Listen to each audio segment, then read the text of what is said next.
A woman took part in a competition to search for treasure underwater. To increase the excitement, the organizers threw hundreds of sharp swords into the water. But before the competition began, the rules changed and the game was moved to dry land. This change was very surprising to the woman. In the water, with her excellent swimming skills, she could defeat everyone. But now, on dry land, how could she possibly face so many strong men? As the competition neared its conclusion, her gaze settled on a lever.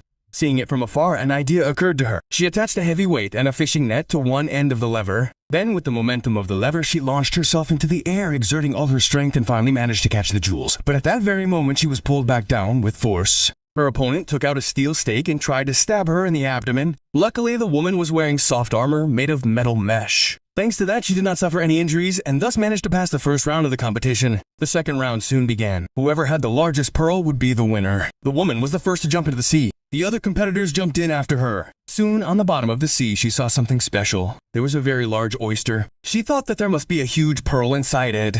She quickly grabbed a stone and wedged it between the oyster shells. Then she put her hand inside and began to feel around. In a few moments, her hands touched a large pearl, but before she could celebrate, someone suddenly grabbed her. It was her rival who had been silently following her. He tried to snatch the pearl, but the woman held on tightly.